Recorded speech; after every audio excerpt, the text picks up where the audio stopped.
boa tarde aí a todos. Bom, vamos lá. Boa tarde a todos, pessoal. Espero que o som esteja ok. A gente já está começando, o pessoal já está vindo aqui. Kim entrando aí, sendo bem-vindo. Bom dia. Beleza? Bom, vamos lá. Qual que é o objetivo aqui, né? Ontem, ao final do dia, o Celso e o Daniel Cunha fizeram um panorama para escrever um pouco do que está acontecendo, ou para falar um pouco do que está acontecendo, por que a nossa bolsa está despencando. Enfim, a gente vê Petrobras caindo 5%, se assusta, e eu acho que nesse momento é importante explicar e estar perto e começar a chamar atenção para algumas coisas muito discrepantes, muito absurdas que a gente vem observando. E aí o foco do UFC é a gente falar um pouco mais em papel mesmo, não tanto no cenário macro, acho que isso já foi bastante abordado, e focar mais no que realmente parece destoante, tá, no nosso mercado. Tentar dividir aqui a nossa conversa tentando fazer o computador pegar aqui primeiro, tentar dividir a nossa conversa aqui entre dois focos. Primeiro, assim, falar de empresas que, no nosso entendimento, tenham bons fundamentos e que poderiam repercutir de forma mais alavancada um movimento de retomada da nossa bolsa. Ou seja, aqueles casos que seriam realmente um pouco mais arriscados, mas que também propiciariam um pouco mais de retorno na nossa concepção.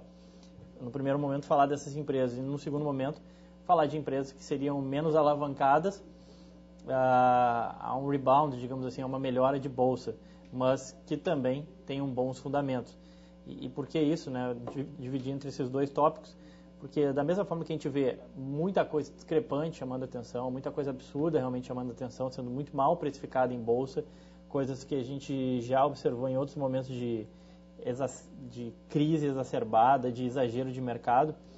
Por outro lado, também a gente não vê motivo para nenhuma mudança no cenário de bolsa. Então, por isso, tem que se manter bastante conservador.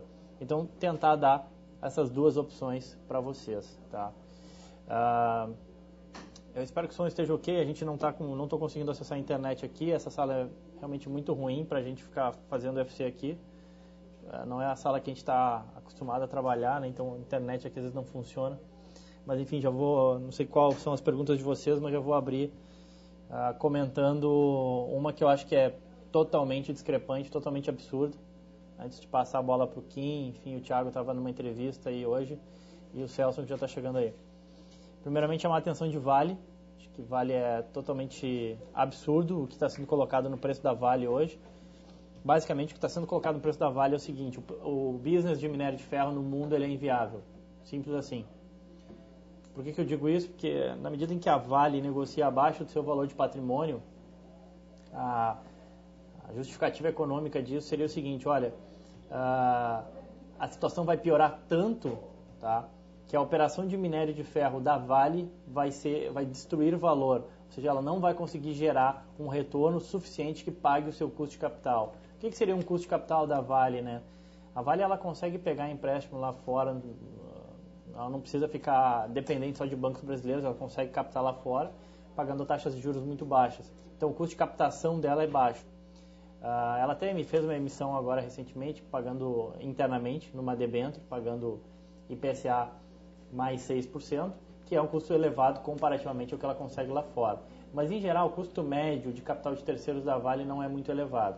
O custo de capital próprio, considerando o perfil de risco da Vale, também não é dos mais elevados na bolsa. A gente chega ali, vai lá num OC, digamos assim, num custo de capital total ponderado da ordem de 11%, 12%, depende de quanto de risco tu assume, tá? Quando a Vale negocia abaixo de valor de patrimônio, está dizendo que a Vale não vai conseguir gerar 10% ou 11% de retorno, sendo que hoje na operação de minério de ferro ou no agregado ela consegue gerar na casa de acima de 20%, 25% até 30% de retorno, de ROI, retorno sobre patrimônio líquido. Então, assim, parece realmente muito absurdo, ou parece precificar que realmente um cenário muito dantesco, digamos assim, nas ações de Vale, o que não parece fazer sentido na nossa cabeça, e por isso a gente chama a atenção que Vale negociando abaixo de valor de patrimônio é uma insanidade, quase que dizendo assim. E se a Vale não é viável, nenhum negócio de minério de ferro no mundo inteiro acaba sendo viável, porque a Vale, uma das empresas de menor low cost, de menor custo, mais low cost, digamos assim, de operação de minério de ferro. Então é um tanto quanto absurdo o que está acontecendo com o Vale. Bom, eu já falei demais, enquanto eu tento dar um jeito aqui na minha internet, eu vou passar a bola para o Celso, comentar também da discrepância que hoje existe em Petro, né? Já começar falando das grandes. Isso. Primeiro, boa tarde. Também estou sem internet. Aqui. A gente está fora da nossa sala, até desculpa até o atraso no início do UFC. Mas falando de Petrobras, né, a gente sabe que tem acho que todo mundo acompanhou aí o quanto a gente era cético, né, com o papel, né, pediram para ajeitar o microfone, o quanto a gente era cético em relação ao papel, mas tudo tem nível de preço. E aí a empresa sofreu bastante, caiu aí em torno de 25% em 2 meses, né, atingindo até abaixo de R$14. E a gente começou a fazer algumas contas que o quanto está precificado, né, isso que o William estava falando em relação à Vale, quanto está precificado em relação à Petrobras. A gente já sabe do reajuste de combustíveis que não vem, ok. O dólar piorando, defasagem, pode aumentar os prejuízos? Podem. Né, isso aí pode prejudicar a companhia.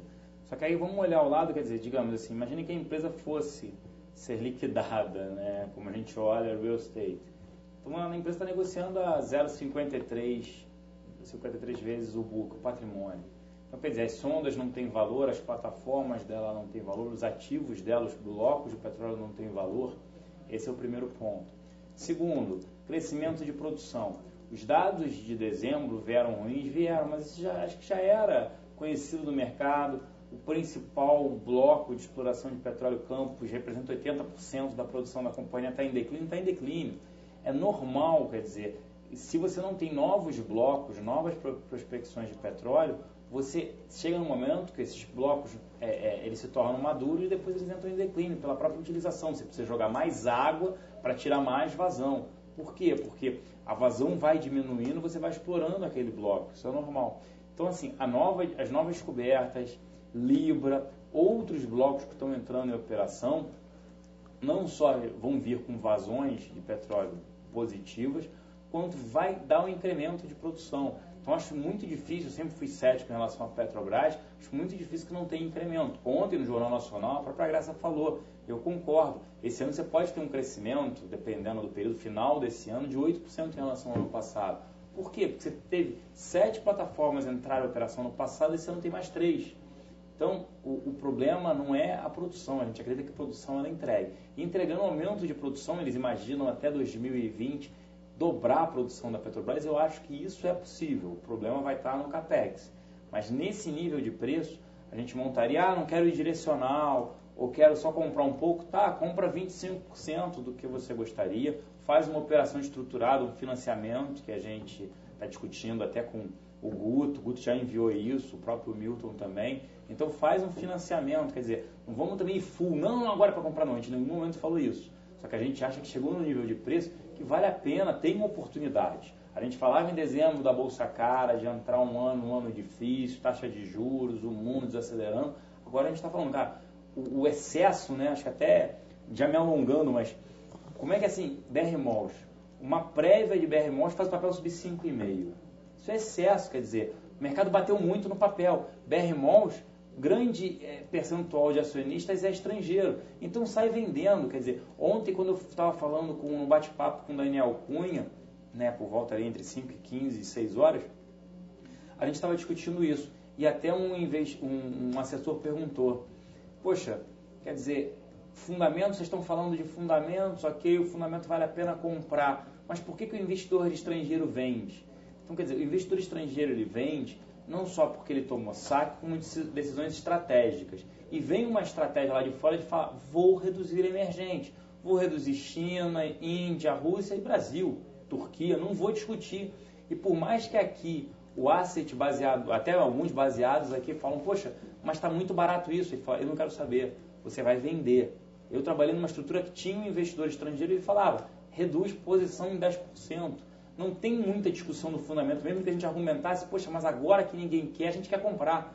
Não, a decisão foi tomada, vamos reduzir o Brasil. Então isso acontece e isso cria oportunidades. E agora a gente acredita que tem várias oportunidades para a gente discutir. Pode ser via operações estruturadas ou mesmo direcionar, começar a colocar o pé. Entendeu? Acho que me alonguei nessa parte de pé, acabei de falar no pé de BR. Não, acho que é isso, assim, é só para chamar a atenção realmente, qual que é a ideia da gente fazer esse UFC hoje é isso, é chamar a atenção para a gente ver a nossa bolsa caindo, ela ainda não está no mesmo patamar de múltiplos PL, pegar o PL de Ibov, ele não é o mesmo de 2008, então em tese teria espaço ainda para cair? Sim, teria espaço, para a gente chegar naquele mesmo múltiplo. Mas será que o cenário ele chega a ser parecido com 2008? A gente não pode se influenciar tanto por jornal, né? Agosto de 2011 se falava de novo que a bolsa iria voltar para 29 mil pontos, aí bateu aqueles 43, se não me engano, e voltou tudo. Então assim, a gente tem que só ter cuidado aí de não se deixar ser totalmente influenciado por esse mar de notícias negativas, né? E é isso que a gente está chamando atenção. Vale é uma que chama atenção, Petro, apesar dos erros e defeitos, chama atenção, BR Malls, que nem o Celso comentou. Acho que dá para o Thiago aproveitar que teve Itaú, comentar de bancos, tem Banco do Brasil que a gente adicionou na nossa carteira. Show. Só dar um briefing aqui, o pessoal já estava perguntando se o cenário de alta de taxa de juros pode levar a um mercado, um cenário um pouco mais positivo para bancos.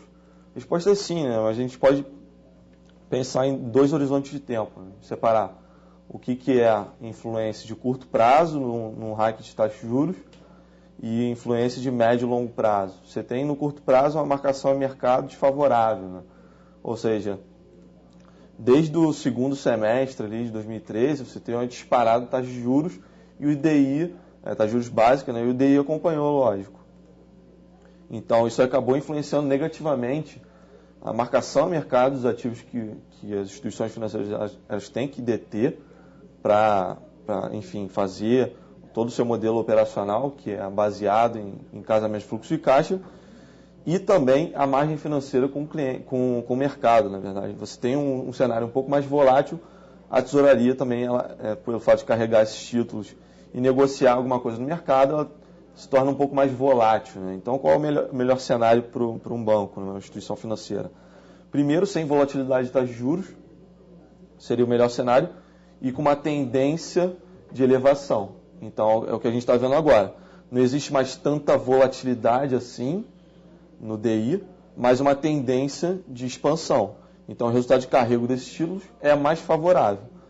Então, a gente pode dizer que num cenário de médio e longo prazo, é sim positivo tanto para bancos quanto para seguradoras, né, que detêm a maior parte dos títulos públicos, enfim, o resultado de carrego é beneficiado. Agora, passando para um case mais micro, né? A gente teve hoje o resultado do Itaú Unibanco, que surpreendeu o mercado. A gente já tinha expectativa positiva com relação a esse desempenho. Lógico que surpreendeu, você vê ali lucro líquido batendo 4,7 bilhões de reais, uma evolução de 33% na base anual. Acho que a melhor expectativa que eu vi de outras casas era algo em torno de 23%, que eu já considerava alta. Então, de fato, surpreendeu. E positivamente, sem dúvida nenhuma. Hoje, o Itaú é, de fato, a instituição que tem o melhor desempenho, a melhor tendência operacional da indústria de bancos. Então, ele tem ali a carteira de crédito evoluindo mais do que o esperado, ele tem a margem financeira, tanto com clientes como mercado, evoluindo também, voltando ao patamar ali histórico. O lucro líquido nem se fala, evoluiu 33%, e receita com serviços também evoluindo algo em torno de 17% na base anual. A gente tem provisionamento e inadimplência caindo, então o cenário micro para essa instituição é positivo. A gente não espera, não acha razoável a instituição estar negociando a 1,6 book, né, para 2014, nem 9 vezes o lucro líquido para esse ano. Então a gente considera uma oportunidade muito interessante junto com o Banco do Brasil. O Banco do Brasil vai reportar os resultados na metade do mês de fevereiro, ou seja, ainda nesse mês. A gente não espera um desempenho operacional tão forte quanto o Itaú, mas a decisão de aquisição da instituição para a carteira é baseada no valor que ele está negociando agora. A gente falou isso, já é o terceiro UFC consecutivo que a gente vem falando. Não tem também racionalidade um banco com aquele porte, com um funding garantido, negociar bem abaixo de book. Ele tem um ROI ali na casa de 15%, 16%. A gente espera ter uma redução marginal desse patamar, só que não tem tanto sentido ele negociar tão abaixo de book. Ele está projetando ali a 0,8%, 0,8 vezes, na verdade, o valor de patrimônio líquido. Não faz sentido, dado que o retorno que ele entrega, né? Uma conta de padeiro que muita gente faz para ver qual é a distorção real do ativo, é retirar a participação dele em Cielo e BB Seguridade e olhar estritamente para o banco. Se você olhar estritamente para o banco, você vai ver que ele está negociando 3 vezes lucro para esse ano e bem abaixo de book. Então, mesmo se você comparar ele com um par, com um banco médio ali, que não tem escala nem desempenho operacional do banco, você vê que está bem distorcido. Lógico que ele carrega um risco Brasil maior, mas não é nada assombroso, né? Acho que faz parte da distorção do mercado que a gente vive. Eu vi uma pergunta também sobre Receita Federal, né, que autuou o Itaú. Isso, de fato, pode preocupar um pouco, mas se você observar o que foi feito em termos de fusão do Itaú com o Unibanco em 2008, você pode observar que foram incluídos e foram seguidos todo o procedimento e foi, inclusive, sancionado no momento da estruturação da operação. Então, agora, você querer, de certa forma, tungar o banco, eu acho leviano, né? Tanto é que o banco não quer provisionar nada, acha o risco de perda remoto, mas é algo que a gente pode monitorar aí com atenção, dado que é um valor considerável de 18 bi. 18 bi está aí, não sei, 7% do market cap do banco hoje. Então, é para ser observado com atenção, sem dúvida nenhuma. Beleza? Ô, Thiago, só fazendo um parênteses, que eu comecei falando que a gente ia falar de empresas que seriam mais alavancadas, digamos assim, num rebound de bolsa, e menos alavancadas. Então, mais alavancadas daria para dizer que BBAS seria o cara que, se a bolsa voltar, seria um cara que tu acha que andaria mais. Sem dúvida nenhuma. Bem abaixo de book, você já tem o ritmo de concessão caindo, tem essa questão do controlador ser o governo, então qualquer alternância de poder nesse ano, por mais que o governo tenha um otimismo aí de levar a eleição, você tem também Copa do Mundo, enfim, que pode influenciar no Datafolha ou Ibope. E dependendo disso, qualquer sinal ali de alternância, mesmo que não seja uma revolução, pode influenciar o banco e, dependendo do fato, pode atrair o fluxo que a gente viu no terceiro trimestre. Um pouco antes do terceiro trimestre, o banco rodou bastante, voltou para o patamar ali de 1.2, 1.3 book, e foi para uma expectativa muito positiva com relação ao resultado de terceiro tri e também um fluxo estrangeiro observando essa oportunidade. Então, é sim uma carteira que tem um beta político aí e pode andar se a percepção se alterar um pouco, né? Então, beleza. É uma oportunidade. E bancos menores?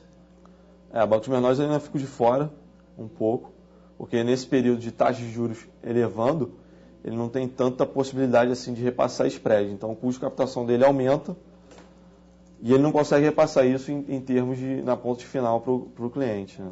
Exceção feita aí a Banrisul e Paranabanco, né? Banrisul, o problema é que é o segmento que ele está apoiado, que é consignado. Metade da carteira do Banrisul é consignado, que é um segmento que tem sido focado por toda instituição financeira. Então, ele está sendo ainda meio que massacrado ali na parte de margem financeira com o cliente. Por mais que ele tenha monopólio, como o Banco do Brasil, isso aí está sendo quebrado gradativamente, né? É por isso que a gente viu uma convergência em termos de desempenho final ali, ROI, dessas duas instituições. Ainda está pegando ali na margem financeira para esse segmento. Eles têm que tentar ali se diferenciar um pouco. E são instituições públicas, ou seja, a gente não espera nenhuma revolução em termos de desempenho, corte de custo, ele não pode ter um turnover tão forte como, por exemplo, Itaú. Eu acho que essa é a mensagem, na verdade. Banrisul está tradando bem abaixo de book, sim, mas se for para pensar em distorção em relação ao risco de retorno, eu ainda fico com Itaú como principal exposição. E até a Banco do Brasil. Beleza. Sanzel, o Thiago te responde ali no chat, só para a gente dar sequência, continuando na linha de tentar achar bons papéis para se posicionar agora, nesse momento de queda. O Kim, não sei se tem alguma coisa para comentar. Eu sei que a educação já subiu bastante. Na verdade, acho que indo na linha do que você falou na abertura do programa, daqueles dois tipos de papéis, um que você pode ter um repique maior e mais rápido, acho que o setor que eu mais olho, ou dos setores que eu mais olho, é uma coisa mais conservadora, assim. É para você ter... Você não vai estar exposto a uma volta tão rápida assim do índice, só que se o mercado continuar de lado ali também, você está exposto num setor que é bem defensivo, você pode ter ganho ainda. Então, assim, educação, acho que é melhor eu entrar quando vocês começarem a falar dessa parte dos papéis mais conservadores. Mas dos exato. alavancados dá para chamar atenção aí as menores, né? Tipo uma SLED, uma Valid. Acho que, vamos lá, Valid, SLED, acho que, assim, como um todo, as small caps, acho que elas, apesar do timing, assim, para mim, pelo menos, quando você tem uma volta da bolsa ser um pouquinho depois, o tamanho da volta é gigante, assim como na queda, como a gente está vendo agora. A gente está vendo todos os papéis sendo extremamente amassados. A gente olha uma SLED, por exemplo, caindo, não para de cair, enfim, acho absurdo, que... Não, total é um absurdo. Acho que não tem muito a ver, nesse caso, com fundamento, porque o papel está tradando a 5 vezes PI, 3 vezes EBITDA, assim, não faz sentido. Educação trade a 15 vezes, varejo quase 20, sei lá. Então, é aquilo assim, que o Celso falou, do gringo. Eventualmente tem um gringo posicionado lá e o cara quer sair, nem interessa. Exato, você tem um fundo, o cliente quer resgatar, você tem que vender para levantar a caixa para dar o dinheiro para o cliente. Então, se a empresa é boa ou ruim, não importa. Eu vou lá, ponho lá a oferta de venda e vendo tudo no prazo que eu tenho que entregar o dinheiro para o cliente. E como small caps não tem liquidez, enfim, isso corrobora ainda mais para esses movimentos de queda. E é o que está acontecendo muito com o SLED, que a gente vê talvez fluxo de venda e não mais fundamento, mas abre um espaço, uma oportunidade gigante. Agora, o problema é você entender o timing desse fluxo de venda até quando vai ficar, mas querendo ou não, você está num patamar de múltiplo que não faz nenhum sentido. 3 vezes EBITDA, 5 vezes PI, numa empresa que, está passando por reestruturação, tem que mostrar trabalho, as margens foram comprimidas, mas é justamente esses os pontos de entrada que eu acho que oferecem o maior retorno. Aí eu acho que vale muito ficar de olho, o SLED. Valid também apanhou bastante. A gente tem um case aí de uma empresa que você tem uma geração de caixa recorrente muito grande, que é a parte de identificação, principalmente CNH, barreiras de entradas muito altas. Você tem um colchão aí de segurança, gerando caixa para você poder investir em novas tecnologias, que é o case da Valid, e você tem ali um potencial upside aí do curto prazo, que é o contrato com os Correios, que, enfim, nada foi divulgado ainda de mais concreto, mas a empresa falou que, enfim, a gente tem perspectivas de que a empresa logo mais anuncie alguma coisa, sendo ela boa, que seria uma porrada, a gente está falando de Correios que tem uma abrangência nacional, mas também o que a gente vê, se não for aquele contrato que vai mudar o case, você ainda tem um case na mão barato, que você gera a caixa ali, você tem outras frentes, ela entrando nos Estados Unidos, você tem novas vertentes aí de certificado digital, então você tem um case defensivo na mão com um potencial upside aí binário que pode vir a ser anunciado aí nos próximas semanas. Então, toda essa queda do papel, acho que o risco-retorno vale bem a pena. Enfim, nessas small caps, só que eu acho que o investidor aí, quando pensa em small caps, tem que ter um pouquinho mais de estômago. Com certeza. Enfim, olhar um pouco mais longo prazo, porque tradear a curto prazo em small caps eu acho que é uma tarefa bem difícil. É um setor que eu gosto de falar que é alavancado e voltaria rápido, é real estate, né? Como aconteceu na crise de 2008. Aí dá para te falar de várias, né?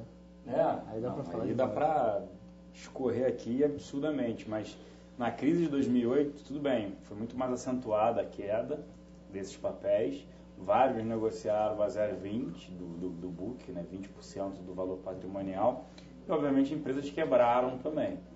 Agora a gente está falando até em empresas mais saudáveis, tá? Eu retiraria uma PDG, uma Rossi, até mesmo uma Bisa, né?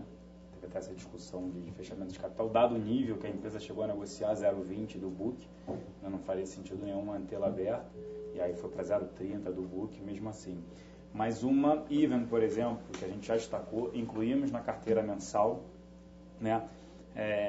Até acho que vale a pena a gente ressaltar o quão a gente estava cético, né, em dezembro, tanto é que a gente colocou na carteira mensal ativos mais resilientes, com beta menor, e agora a gente, a retirada mesmo da CEMIG para a inclusão de BBAS e IVA mostra que a gente está um pouco mais de apetite, acreditando mais nesse fundamento que foi exagerado. E IVA é uma que está negociando abaixo de 5 vezes lucro, está 0,70 do book. Poxa, mas ela, mesmo assim, na crise, tiveram papéis que foram a 0,20, 0,30.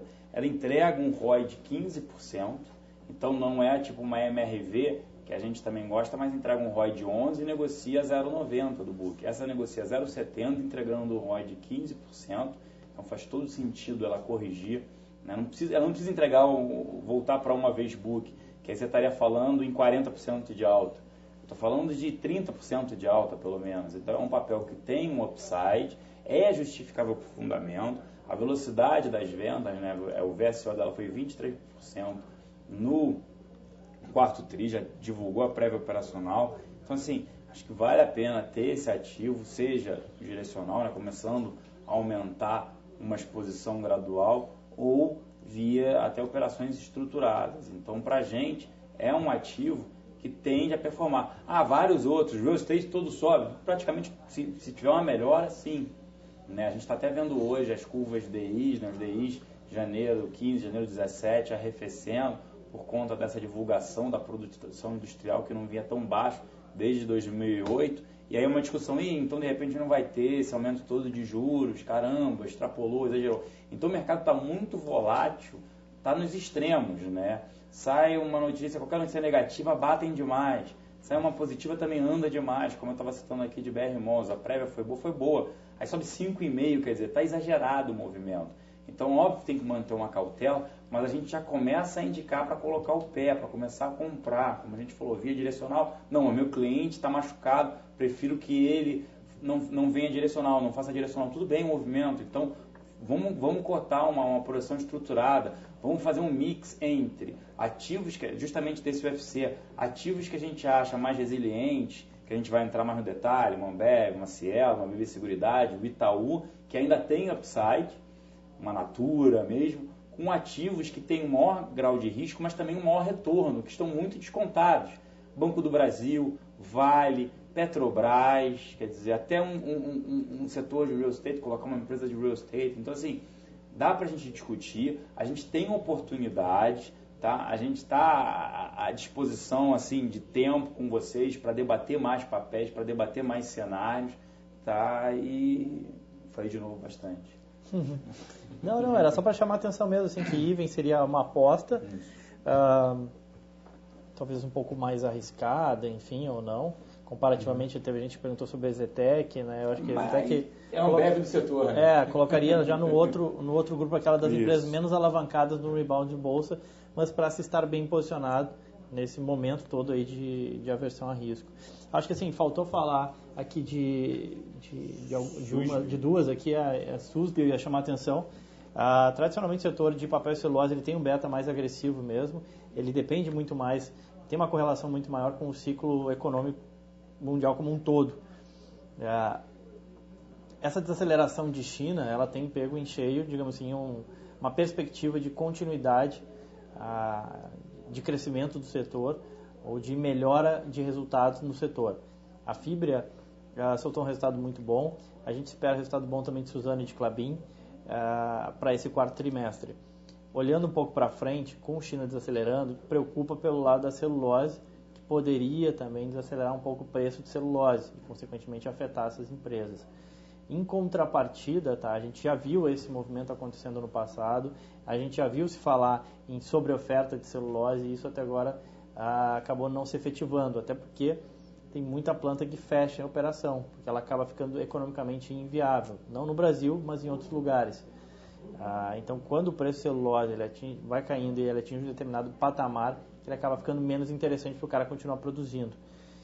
Então, sob essa ótica, eu diria que hoje as brasileiras têm uma vantagem competitiva enorme frente a essas empresas menos eficientes ou que utilizam outro tipo de árvore, como outro tipo de matéria-prima, digamos assim, para essa produção de celulose. E a gente tem na Suzano um case de desalavancagem interessante. É bem verdade que ela, entre outros ativos, ela não sofreu tanto, ela não despencou, né, como a gente viu vários ativos de consumo, por exemplo, despencando. Mas em contrapartida, acho que tem um case aí de sustentado de desalavancagem e de melhora operacional que pode manter o papel performando bem. Por que eu coloquei ela como uma possível papel a andar, né, no rebound de bolsa e como mais alavancado? Exatamente pelo beta tradicional do setor, de ser um setor realmente mais agressivo. Tá? Então, por isso de Suzano.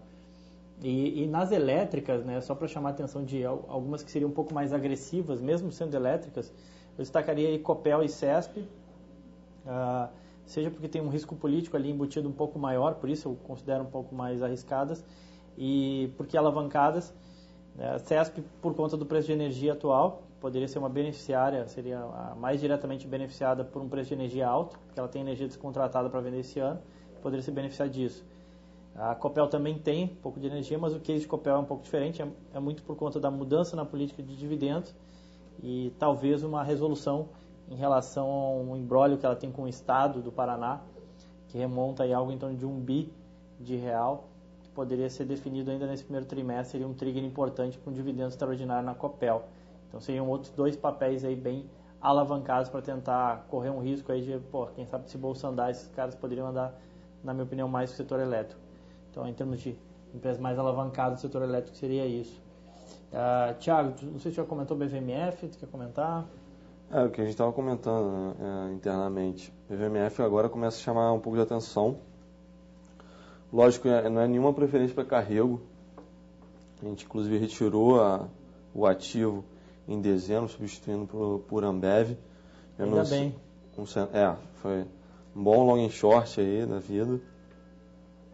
Mas ele começa a ficar bem interessante devido à margem financeira, a margem líquida na instituição, que é bem alta, está na casa aí de 50%, ou seja, BVMF ainda tem um monopólio bem consolidado no que faz, ou seja, transação de ativos. Tem uma barreira de entrada extremamente considerável, né, naquela parte de clearing. Então, por mais que tenha a ATS aí a caminho, com funding, know-how, para estruturar um competidor ao nível aí da empresa, a gente considera ainda o ativo bem rentável e começa a chamar a atenção nesse patamar.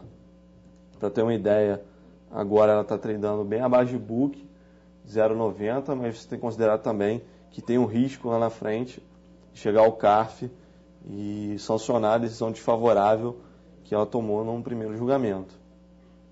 Você tem um ágio de algo em torno de 16 bilhões de reais, é quase o patrimônio inteiro da empresa.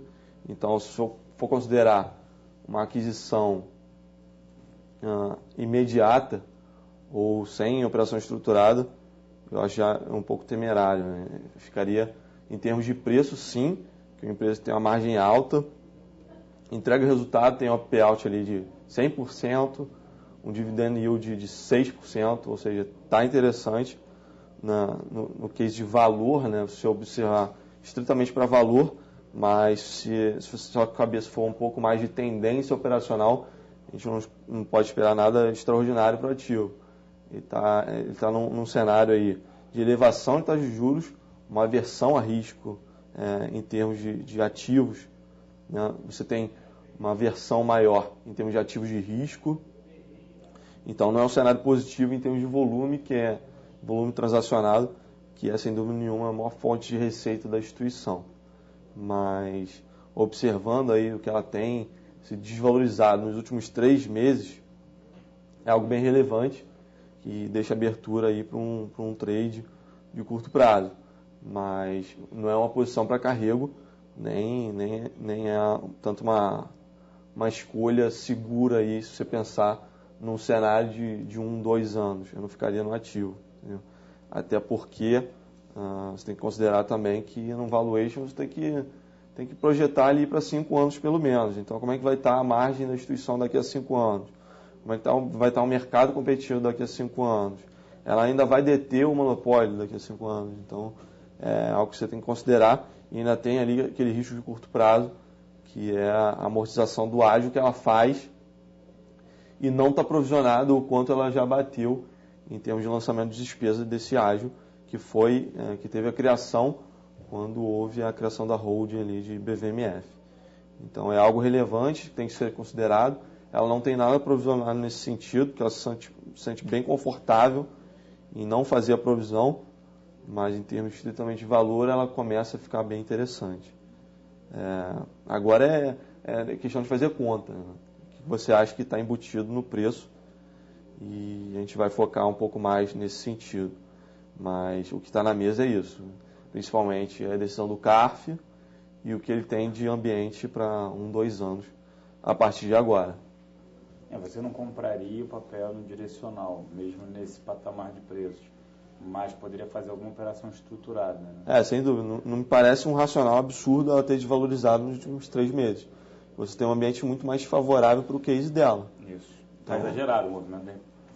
Exatamente por isso você tem, em função de um cenário macroeconômico mais volátil, você teve exageros, né? Lógico que você tem uma tendência ruim em termos de modelo operacional para a instituição, mas você não pode desvalorizar dessa forma um ativo que tem a rentabilidade comprovada e ainda tem um monopólio na mão.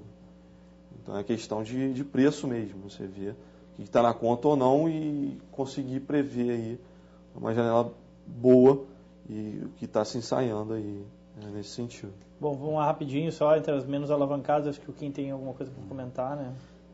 Na verdade, eu ia falar mais de educação, nem vou entrar muito em detalhe. Só as opções aí para... Mas enfim, a gente tem Estácio aí, que é a nossa preferida, deu uma queda alta aí nessas últimas semanas, já está voltando, acho que ficou mais contada ainda, acho que faz muito sentido se você quer ficar num setor mais protegido. Eu só queria chamar a atenção aqui para a Edu contra a Croton, que abriu o spread, está abrindo, vem abrindo, né? A gente já achava um spread gigante, agora abriu ainda mais. Hoje, só para fechar o spread, a Edu Croton, a Edu teria que andar 30%. Então, assim, isso só me chamou a atenção, porque é óbvio que pode abrir mais, mas você olhando para o longo prazo, a chance de não sair, enfim, o CAD barrar a fusão é muito pequena. Eu vejo, talvez isso seja um movimento aí de resultado, o pessoal indo para a Croton, etc. É a única coisa que eu consigo pensar. Mas só para não me estender muito, acho que a Edu, para quem quer ficar exposto a Croton para o longo prazo, só para fechar o gap é 30% e mais, enfim, todas as sinergias, etc. Começa a chamar atenção aí a Edu, na parte de educação, que é um setor mais protegido aí. Natura, perguntaram rapidinho. Natura, a gente gosta do case Natura, o papel sofreu muito, por conta principalmente de uma competição no mercado doméstico, porque o Boticário foi para as vendas diretas, ele está canibalizando o segmento de vendas das lojas do franqueado, né? Porque o franqueado, ele é que atende as vendas diretas na região dele, então isso acaba canibalizando, porque a margem de vendas diretas é menor do que a margem na loja. E, em vez da empresa fazer isso, quem está fazendo é o próprio franqueado. E aí isso é ruim, porque ele tem todo o custo fixo da estrutura dele. Estou falando de Boticário, tá? Tem todo o custo fixo da estrutura dele, enquanto que a empresa não, né? Por ser via direta, né? Venda direta. Então, assim, isso a gente acredita que tem um momento para isso terminar. A Natura, ela tem a receita dela, 15% vem do mercado internacional, 85% vem do mercado doméstico. A margem no mercado doméstico é de 27%, a margem bruta, no mercado externo é de 3%, porque ela tem um custo fixo elevado. Ela montou a mesma estrutura no Brasil, lá fora, do que ela tem no Brasil. Então, com o aumento da venda do mercado externo, essa margem tende a subir e no consolidado ganha maior participação, maior relevância. Tanto a receita quanto a melhora na margem, e a margem consolidada tende a subir. Outro ponto que é relevante, a alta do dólar acaba prejudicando produtos como Avon, produtos importados, perfumes, que a Natura vende. Então isso é positivo no mercado doméstico, tá, para ela. Então, nesse nível de preço, a gente gosta do case de Natura, acredita em crescimento. O risco é só essa competição do Boticário, mas vai ter limite para o Boticário continuar crescendo, principalmente nas vendas diretas. A gente gosta, pode ser um case para começar a comprar direcional ou mesmo, como a gente falou, eu não quero colocar um dinheiro agora, eu prefiro saber quanto eu posso perder, então vir via operações estruturadas. Tá certo, acho que agora, infelizmente, estamos em cima do laço, né, em termos de tempo. O Max da Plato, acho que é Platô, enfim, tem como montar uma carteira com esses ativos informando para clientes que querem pegar alguma recuperação de curto prazo? Max, até tem, só que por que a gente sempre salienta a carteira recomendada? Porque a carteira recomendada a gente está sempre acompanhando. A gente pode falar hoje que, poxa, como eu falei, Copel, pode ser realmente uma boa opção no setor elétrico, mas amanhã pode ter uma definição contrária, por exemplo, à questão dessa briga que ela tem com o Estado, eu posso mudar completamente de opinião. E a tua carteira, o teu cliente vai estar posicionado em Copel ainda com aquele cenário antigo. Ou pode acontecer alguma coisa em BVMF que faça com que o Thiago mude de opinião. Então, por isso que a gente foca na carteira recomendada, que na carteira realmente a gente está acompanhando os ativos de perto. E se realmente acontecer alguma coisa esdrúxula em algum ativo, a gente vai amanhã tirar, entendeu? E não é porque a gente tenha colocado o BBAS, por exemplo, a gente colocou na virada de mês agora, sei lá, o Banco do Brasil vai se unir com a Caixa Federal. Poxa, de repente é o caso da gente ter que tirar da carteira para ontem, entendeu? Isso. Então, por isso a gente foca sempre na carteira, nas carteiras, tá? Então, a carteira ela faz um balanceamento de ativos que a gente acha que deve ponderar para o risco e retorno. Tem ativos com maior risco, maior retorno, e tem ativos que a gente não acha que deve manter resilientes, que a gente gosta, mas estão até nos níveis mais elevados. Colocar uma carteira, coloca tudo na carteira que é macro, vai melhorar tudo isso, é um risco muito elevado na hora de montar a carteira. Então a gente ainda não acha que é esse momento. Tá bom. Acho que é isso. Eu vou responder algumas perguntas ainda no chat que ficaram, especialmente siderurgia. Lembrando que sobre siderurgia, ainda essa semana a gente vai enviar uma prévia, os resultados ainda tem algum tempo para sair, tá? Eles não vão sair nenhum essa semana, então a gente ainda vai enviar essa semana uma prévia de resultados. Só não acho que seja o caso por isso que a gente nem citou siderurgia aqui no caso de entrar, tentar pegar um rebound. Isso, gostaria só de comentar, a gente está à disposição, que a gente fez a área macro e micro, que a gente fez ontem, a gente vai continuar fazendo.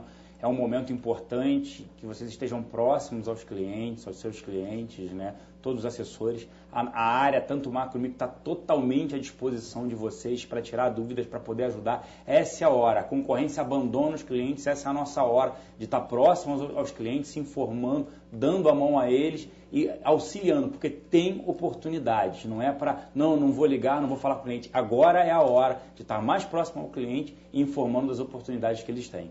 Tá bom? Isso aí, show de bola então, muito obrigado, valeu. Beleza, gente. Obrigado pessoal. Boa tarde. Boa tarde.